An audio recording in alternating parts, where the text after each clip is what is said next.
Sa gitna ng mabilis na paglala ng tensyon sa gitnang silangan, isang insidente ang biglang nagpaigting sa pangamba ng mundo.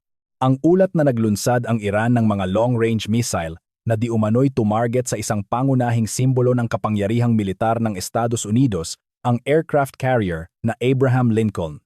Bagaman nananatiling hindi ganap na malinaw ang lawak ng pinsala, ang mismong pangyayaring ito ay nagmarka ng isang dramatikong pag-angat sa antas ng komprontasyon sa pagitan ng Washington at Tehran.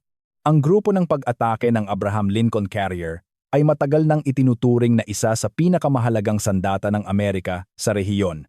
Ang presensya nito sa Persian Gulf at mga karatig na tubig ay simbolo hindi lamang ng deterrence kundi ng kakayahan ng Estados Unidos na magsagawa ng malawakang operasyon sa himpapawid at karagatan anumang oras.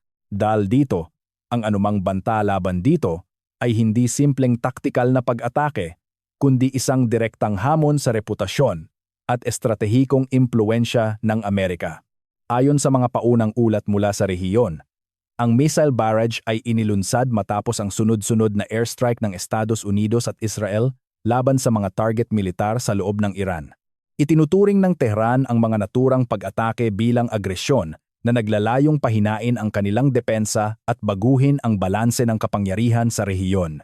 Sa ganitong konteksto, ang pag-atake sa isang aircraft carrier ay maaaring ituring bilang mensaheng estratehiko. Ang Iran ay may kakayahang tumama sa mga high-value target kahit sa ilalim ng matinding presyon militar.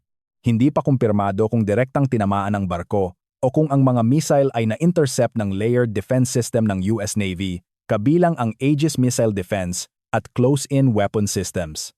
Gayunpaman, ang katotohanang kinailangang mag-activate ng full defensive posture ang strike group ay nagpapakita ng seryosong antas ng banta. Ang modernong aircraft carrier ay may maraming patong ng depensa mula sa escort destroyers at cruisers hanggang sa electronic warfare at aerial interception.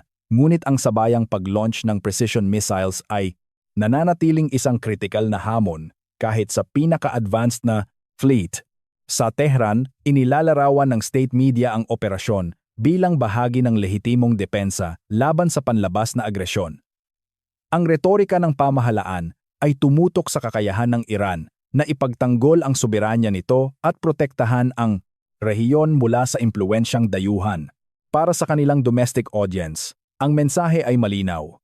Ang Iran ay hindi uurong sa harap ng militar na presyon. Samantala, sa Washington, ang tono ay mas maingat ngunit matatag. Kinumpirma ng mga opisyal ng depensa na may naganap na missile engagement laban sa US naval assets sa rehiyon, ngunit hindi agad nagbigay ng detalye tungkol sa pinsala o casualty. Ang ganitong kontroladong komunikasyon ay karaniwang taktika upang maiwasan ang panic, protektahan ang operational security at maiwasan ang agarang paglala ng sitwasyon habang sinusuri ang aktwal na epekto ng pag-atake. Ang insidenteng ito ay hindi hiwalay sa mas malawak na teatro ng operasyon sa gitnang silangan. Sa mga nakaraang araw, iniulat ang pag-atake ng Iran sa mga base militar ng Estados Unidos sa Gulf region, pati na rin ang missile at drone strike laban sa mga target sa Israel. Ang mga paggalaw na ito ay nagpapakita ng multi-front response strategy na naglalayong ipakita na ang Tehran ay may kakayahang mag-project ng puwersa lampas sa sariling teritoryo. Para sa mga analyst militar, ang pag-target sa isang aircraft carrier ay may dalawang dimensyon, taktikal at simboliko. Taktikal, ang matagumpay na pagtama sa ganitong asset ay maaaring magpabago sa operational tempo ng US Navy sa rehiyon. Simboliko naman, ang paghamon sa isang carrier ay naglalayong sirain ang imahe ng invulnerability na matagal nang kaugnay ng American naval power. Sa kabilang banda, ang deployment ng carrier strike groups ay bahagi ng deterrence doctrine ng Estados Unidos. Ang kanilang presensya ay dinisenyo upang pigilan ang agresyon at tiyakin ang kalayaan ng paglalayag sa mga kritikal na rutang pang-enerhiya. Ang Persian Gulf at Strait of Hormuz ay nananatiling isa sa pinakamahalagang choke point sa pandaigdigang supply ng langis at anumang destabilization dito ay may direktang epekto sa pandaigdigang ekonomiya. Ang posibilidad ng miscalculation ay nananatiling mataas. Sa isang kapaligiran kung saan ang bawat panig ay may advanced missile capabilities, cyber warfare assets, at proxy forces sa buong rehiyon, ang isang maling interpretasyon ng intensyon o aksyon ay maaaring magpalawak ng labanan. Ang pag-atake sa Abraham Lincoln ay maaaring makita bilang limitadong tugon o bilang simula ng mas malawak na eskalasyon. Habang patuloy na sinusuri ang pinsala at operational impact, ang mga bansang rehiyonal ay nananatiling nasa mataas na alerto. Ang mga estado sa Gulf ay nagpatibay ng air defense readiness, habang ang mga pandaigdigang merkado ng enerhiya ay nagpakita ng agarang reaksyon sa tumataas na panganib sa supply. Ang diplomatikong aktibidad sa United Nations ay tumindi, na may panawagan para sa agarang deeskalasyon at pagbabalik sa negosasyon.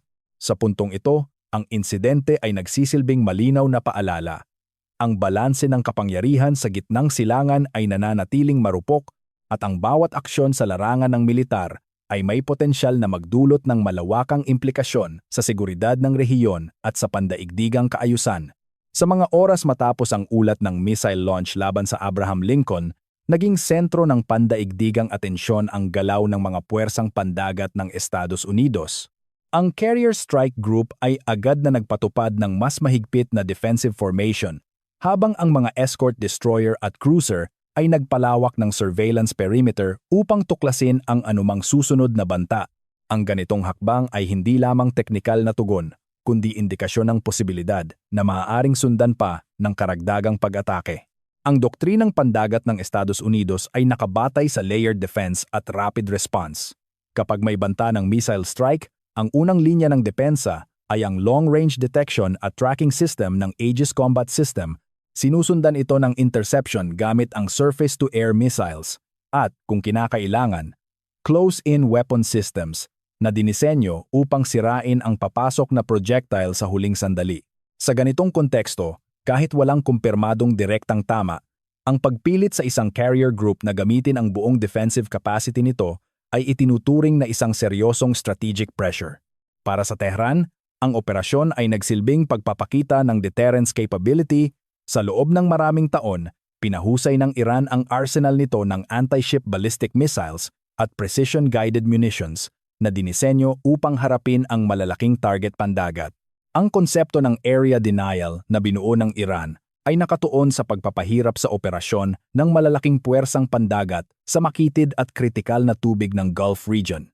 Ang ganitong estratehiya ay hindi nangangailangan ng tuluyang pagkasira ng target. Sapat na ang pagtaas ng panganib upang baguhin ang galaw ng kalaban. Ang insidente ay nagbigay diin din sa kahalagahan ng electronic warfare at cyber capabilities sa modernong digmaan. Ayon sa mga analyst, ang sabayang paggamit ng radar jamming, decoy drones at missile launches ay maaaring magpalabo sa situational awareness ng target. Sa isang kapaligiran na puno ng signal interference at high-speed threats, ang command decision cycle ay nagiging mas maikli at ang posibilidad ng pagkakamali ay tumataas. Samantala, ang reaksyon ng mga bansa sa rehiyon ay nagpapakita ng lawak ng implikasyon ng insidente. Ang mga estado sa Gulf ay nagtaas ng alert level ng kanilang air defense systems, habang ang mga commercial na shipping route ay nagsimulang magpatupad ng rerouting measures upang maiwasan ang mga high-risk zone. Ang Strait of Hormuz, na dinaraanan ng malaking bahagi ng pandaigdigang supply ng langis, ay muling naging sentro ng pangamba sa enerhiya at kalakalan.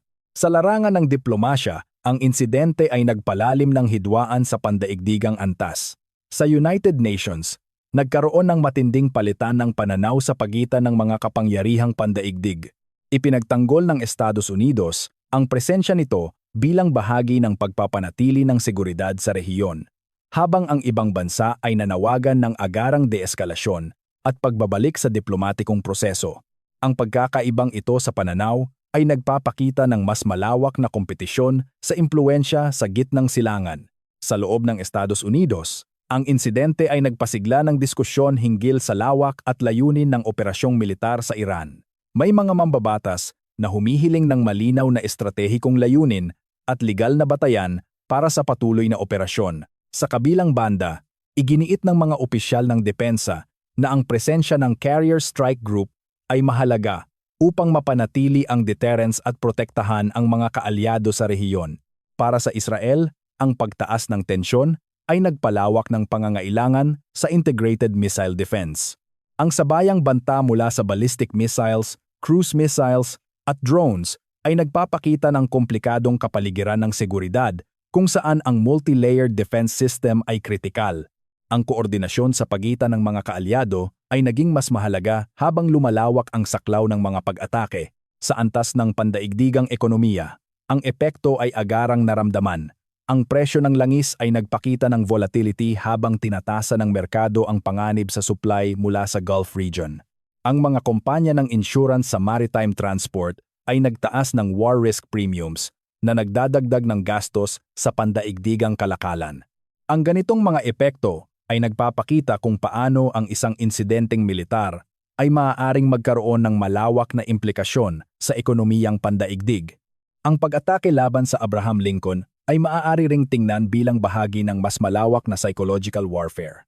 Ang pagpapakita na ang isang simbolo ng kapangyarihang militar ay maaaring maging target ay may epekto sa perception ng publiko at sa kalkulasyon ng mga kaalyado at kalaban. Sa modernong digmaan, ang impormasyon at perception ay kasing halaga ng pisikal na pinsala. Habang patuloy na sinusuri ang mga datos mula sa insidente, malinaw na ang rehiyon ay nananatiling nasa mataas na antas ng tensyon.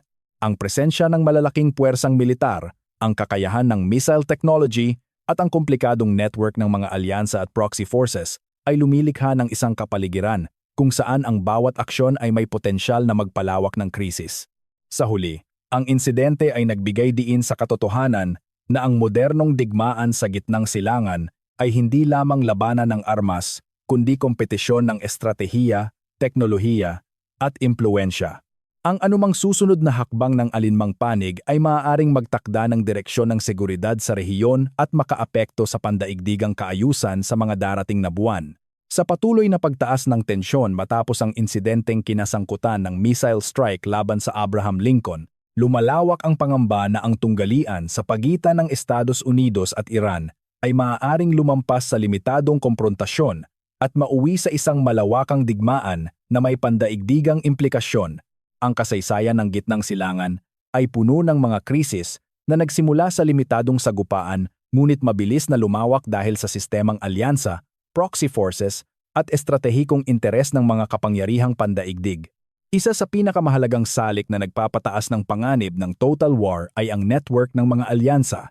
Ang Estados Unidos ay may matibay na kasunduan sa seguridad sa Israel at malapit na ugnayang militar sa mga bansang Gulf tulad ng Saudi Arabia, Bahrain at United Arab Emirates. Ang presensya ng mga base militar ng Amerika sa rehiyon ay nangangahulugan na anumang pag-atake laban sa mga pasilidad na ito ay maaaring ituring bilang direktang pag-atake laban sa Estados Unidos at sa kolektibong seguridad ng mga kaalyado nito. Sa kabilang panig, ang Iran ay may sariling network ng mga kaalyado at proxy forces sa buong rehiyon. Kabilang dito ang mga armadong grupong kaalyado sa Lebanon, Iraq, Syria at Yemen na may kakayahang maglunsad ng sabayang pag-atake laban sa mga target ng Estados Unidos at Israel. Ang ganitong multi-front pressure strategy ay nagpapahirap sa depensa ng kalaban at nagpapataas ng posibilidad ng sabayang krisis sa maraming lugar. Kung magpapatuloy ang eskalasyon, maaaring makita ang aktibong pakikilahok ng Israel sa mas malawak na operasyong militar. Ang Israel ay matagal nang itinuturing ang missile program at regional influence ng Iran bilang pangunahing banta sa pambansang seguridad nito. Sa ilalim ng sitwasyong lumalawak ang labanan, maaaring magsagawa ang Israel ng mas agresibong operasyon laban sa mga target na may kaugnayan sa Iran, sa Syria at Lebanon upang pigilan ang pag-atake mula sa hilagang hangganan nito. Ang mga bansang Gulf naman ay nahaharap sa komplikadong kalkulasyon. Bagaman nakikipagtulungan sila sa Estados Unidos sa seguridad, sila rin ay direktang nasa loob ng saklaw ng missile at drone capabilities ng Iran. Ang kanilang pakikilahok ay maaaring magbigay ng logistical support, airspace access at intelligence sharing, ngunit ang direktang pagpasok sa labanan ay maaaring magdulot ng malawakang pinsala sa kanilang infrastruktura at ekonomiya. Sa mas malawak na antas, ang posisyon ng NATO ay maaaring maging kritikal kung ang mga base militar o personnel ng mga kasaping bansa ay maapektuhan. Bagaman ang labanan ay hindi sakop ng Article 5, kung hindi direktang inatake ang teritoryo ng kasaping estado, ang pagkawala ng mga sundalong Europeo o pag-atake sa kanilang mga pasilidad ay maaaring magdulot ng presyon para sa kolektibong tugon. Ang papel ng Russia at China ay isa ring mahalagang dimensyon sa estratehikong larawan. Parehong bansa ay may malalim na interes sa katatagan ng rehiyon, lalo na sa enerhiya at rutang pangkalakalan. Bagaman malamang na iwasan nila ang direktang pakikidigma, maaari silang magbigay ng diplomatikong suporta, intelligence cooperation, o teknikal na tulong sa kanilang kapartner sa rehiyon. Ang ganitong suporta ay maaaring magpahaba sa labanan at magpalalim sa geopolitical divide. Ang posibilidad ng miscalculation ay nananatiling isa sa pinakamalaking panganib sa isang kapaligiran kung saan maraming aktor ang may kakayahang maglunsad ng missile, drone at cyber attack.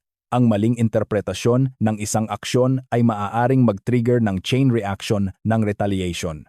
Ang sabayang pag-atake ng proxy forces, halimbawa, ay maaaring ituring na koordinadong opensiba ng Estado kahit hindi direktang iniutos ng pambansang pamahalaan.